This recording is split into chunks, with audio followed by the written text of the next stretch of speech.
to you, Geminis. Welcome to the horoscopes for August 2012 for Gemini.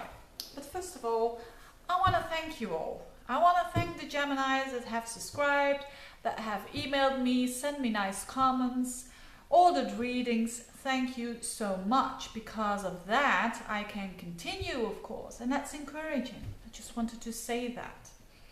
But let's go back to your horoscopes. The horoscope for August 2012 are for all mutable signs, Gemini, Sagittarians, Virgos and Pisces, a bit the same flavor.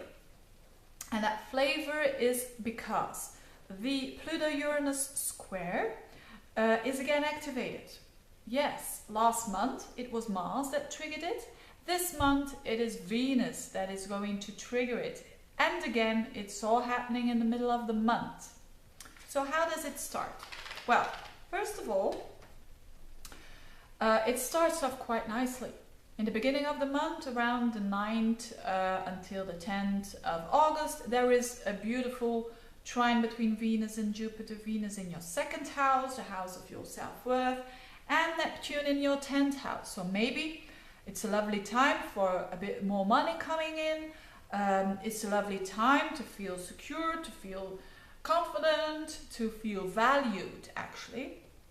And still, you've got Jupiter in your sign, so take advantage of that. You know, you feel more expansive, you feel more confident. Jupiter in your sign is giving you a lot of opportunities and optimism. So if you've been down for a long time, now is the time to try to see the positive things. You can really tap into that.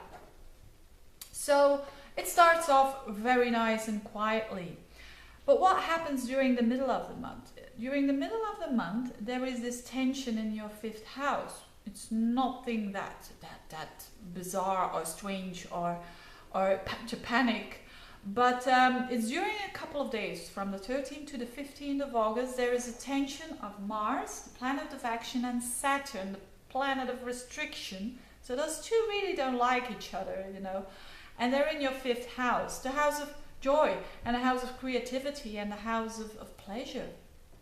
And these two planets are conjuncting each other. So whatever it is, it's like restricting your happiness or restricting your creativity.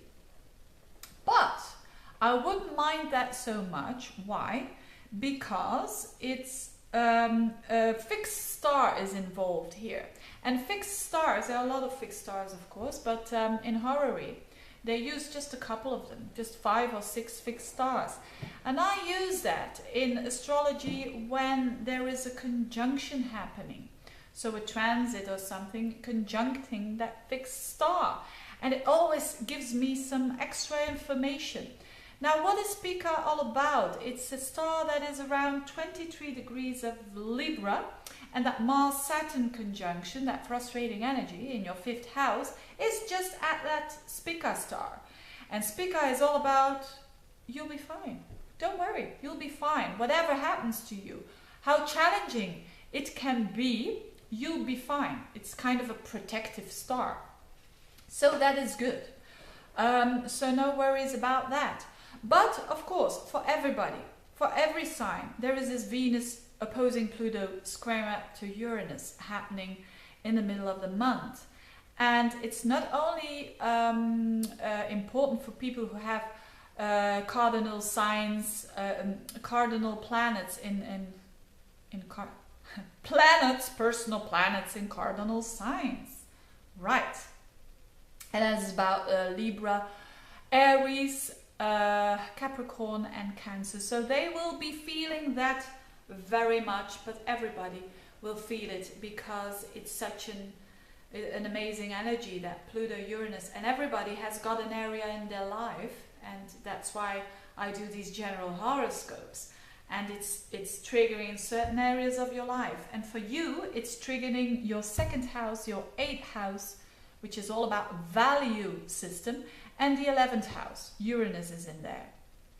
It could mean a variety of things, but the key word here is transforming through love or transforming through a new value system or self-worth that has to become stronger. So what could it mean for you? It could mean getting more money by being more creative. Even while that is not the simplest thing to do, because you've got that Mars Saturn in your 5th house. It could mean fear of your own aspirations, because Pluto is in the 8th house and it's squaring up to Uranus in the 11th house of aspirations and friends. Or maybe there's a clash with a friend, could be the case. And that's opening your eyes concerning your self-worth and worth of other people, could be the case. There are a variety of things that could happen. But the key thing is that you will be able to communicate in a way that is in order to feel more valued. That's the basic thing here, because after that has happened, that clash, whatever it is for you, after that has happened, there's a new moon in Leo, and it's a very powerful new moon, and it's in your 3rd house. It's the natural house of the Gemini. So that's why I think that communication is also very important during this month, and that's your cup of tea, communication in a very day-to-day, on a very day-to-day level. Now that new moon in your 3rd house is on another fixed star, and there's a lot of fixed stars during this month. It's on Regulus, and Regulus is at the very end of Leo, and that new moon is at the very end of Leo. So when it conjuncts, it means a new beginning in your 3rd house sector, but a very ambitious one, because it's the star of ambitious, of feeling very ambitious, of wanting to be successful. It's not about being very it's not about being or feeling very happy or something like that. No, it's purely about being ambitious, and for you it's in your 3rd house. So being ambitious about your own communication. So maybe you're changing that, the way you communicate. You're already good communicators, but maybe you want to shift that and to improve that more from the heart, because all this is happening in Leo.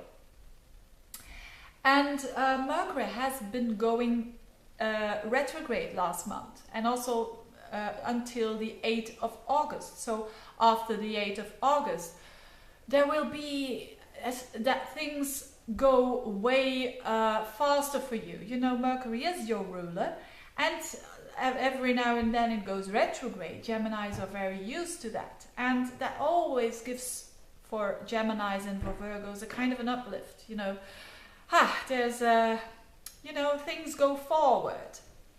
And you like that things go forward. So yes, your aspirations, your communication, it goes forward. And now I'm going to talk particularly for the Geminis who have planets or who have an ascendant on the very beginning of Gemini. So as from 0 to 10 degrees of Gemini, there's also happening some interesting stuff. Firstly, the Sun comes into Virgo at the 24th of August, and that is in your 4th house.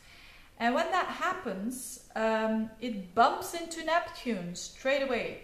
So that has an influence for those people between 0 and 5 degrees of Gemini, 0 and 10 degrees of Gemini. Because it's like you have this focusing of home, because the Sun comes into your 4th house, so at the end of the month. A focus on home, but there is an opposition with Neptune. So Neptune in the 10th can mean that things are not always that clear at home, could be the case. And there is also a full moon in Pisces at the very end of the month. So why is this important for you? Because that full moon in Pisces happens in your 10th house, and that's actually in the top of your chart. And that full moon is not just a full moon, it's so it's the Sun in your 4th house. So actually you're focusing, or your soul is in the 4th house at home, but your moon, which is your emotional state, which is the things that you need, which is the things that other people mostly don't see is bang on your midheaven. And it's also conjuncting Neptune and Chiron. So it's quite a subjective, emotional constellation of the moon. So what could it be? It could be that other people will know you better, because they are going to see another side of you.